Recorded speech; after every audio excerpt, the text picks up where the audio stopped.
اس report کی روشنی میں جن لوگوں پر کرپشن کے الزامات عائد کیے گئے ہیں ان کے خلاف قانونی کارروائی ضرور ہوگی، اور ہمارے ذرائع کے مطابق یہی وہ موقع تھا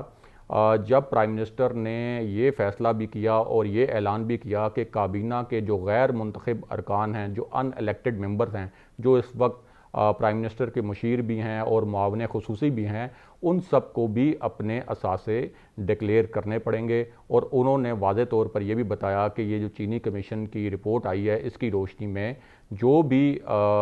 کردار ایسے ہیں جنہوں نے مبینہ کرپشن کی، ان کے خلاف قانونی کارروائی بھی ضرور ہوگی۔ تو یہ تو تھا کابینہ کا احوال کہ اس پورے معاملے پر کابینہ میں کس قسم کی بحث ہوئی۔ اب آپ کو ذرا یہ بتائیں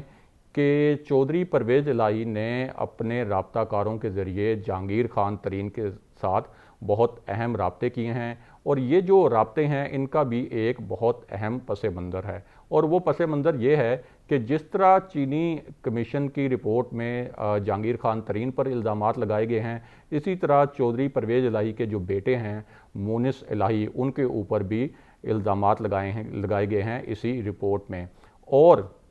اس کے ساتھ ساتھ اس کا بیک گراؤنڈ یہ بھی ہے کہ جب نیب چودھری برادران کے خلاف ایکٹیو ہوا تو چودھری برادران کا یہ خیال تھا کہ نیب جو ہے وہ تحریک انصاف کی حکومت اور شاید پرائم منسٹر کی ہدایات پر ان کے خلاف ایکٹیو ہوا ہے، اور بہت سے حلقے یہ سمجھتے تھے کہ تحریک انصاف کی حکومت کی وجہ سے ہی یا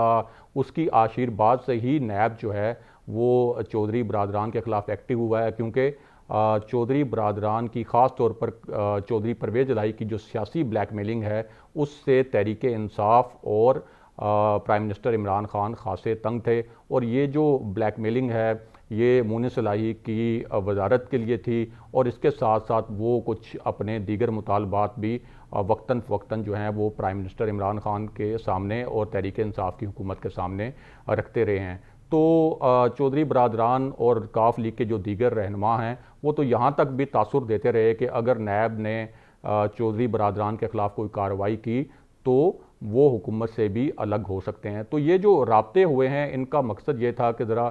یہ چیک کیا جائے کہ جہانگیر خان ترین کا اگلا سیاسی لائحہ عمل کیا ہے، کیونکہ جنوبی پنجاب میں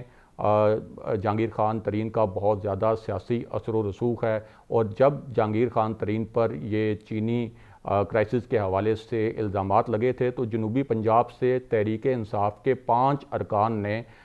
کھل کر ان کی حمایت کی تھی اور ان کی حمایت میں ویڈیو بیانات بھی جاری کیے تھے۔ اسی طرح جنوبی پنجاب سے الیکشن سے پہلے تحریک انصاف میں شامل ہونے والا جو گروپ تھا وہ اس کے ساتھ جو انیشل ڈیل تھی وہ بھی جہانگیر خان ترین نے ہی کروائی تھی۔ تو اس طرح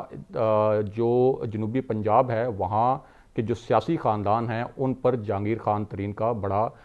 سیاسی اثر و رسوخ ہے۔ اس کے علاوہ چونکہ اس کمیشن کی رپورٹ میں سلمان شہباز کا بھی نام آیا ہے کہ ان کی جو شوگر ملز ہیں ان کے حوالے سے بھی کرپشن کی بات سامنے آئی ہے، تو ہمارے ذرائع نے ہمیں بتایا کہ جس وقت چودھری پرویز الہی یعنی کاف لیگ کے دیگر رہنما اور یہ پوری پارٹی کی سطح پر جب ان کے تحریک انصاف کے ساتھ اختلافات سامنے آئے اور جب براہ راست چودھری برادران کی جانب سے اس قسم کے بیانات سامنے آئے تو اس وقت مسلم لیگ نون نے بہت تیزی سے چودھری برادران کے ساتھ اپنے جو تعلقات ہیں وہ بحال کرنے کی کوشش کی، اور ہم نے یہ بھی دیکھا کہ پہلے دونوں پارٹیوں کے جو رہنما ہیں وہ ایک دوسرے کے خلاف بہت تند و تیز بیانات بھی دیتے تھے، لیکن اب دونوں کی مثبت بیانات آتے ہیں ایک دوسرے کے لیے۔ تو اس پورے تناظر میں یہ جو رابطے ہوئے ہیں ان کا مقصد یہ تھا کہ پرائم منسٹر عمران خان کو ایک سیاسی پیغام دیا جائے۔ ایک تو یہ کہ اگر تو چینی کمیشن کی رپورٹ کی روشنی میں کوئی کارروائی ہوتی ہے، قانونی کارروائی، تو وہ پرائم منسٹر کے لیے کس قسم کا سیاسی چیلنج بن سکتا ہے، اور نون لیگ اس پوری صورتحال میں اپنے لیے ایک اپرچونٹی تلاش کر رہی ہے کہ کیا وہ کاف لیگ کو ساتھ ملا کر اور اسی طرح جہانگیر خان ترین کے جن سیاسی خاندانوں پر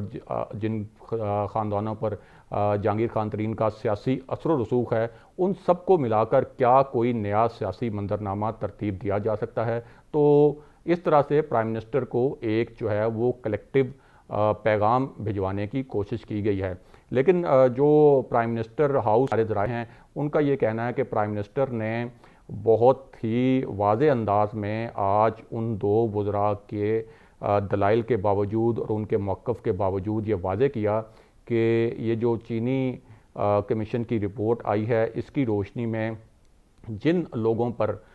یہ الزامات ہیں کہ انہوں نے کرپشن کی ہے ان کے خلاف وہ ضرور قانونی کارروائی کریں گے، اور حکومتی جو ذرائع ہیں ان کے مطابق پرائم منسٹر کو اس وقت کسی قسم کے جو سیاسی چیلنج ہے اس کی کوئی خاص فکر نہیں ہے، وہ اور اس معاملے میں وہ بالکل بھی خوفزدہ نہیں ہیں۔ ناظرین، آج کے پروگرام میں ہم نے آپ کے سامنے جو تجزیہ پیش کیا، آج ہم نے آپ کے ساتھ جو خبریں شیئر کی ان کے متعلق کمنٹ کیجئے، ان کے متعلق فیڈ بیک دیجئے، اور اگر آپ آنے والے دنوں میں بھی آتے ہیں تو ہمارے چینل کو سبسکرائب کیجئے۔ اگلے پروگرام میں کچھ مزید اور اہم خبروں کے ساتھ حاضر ہوں گے، تب تک کے لیے خدا حافظ۔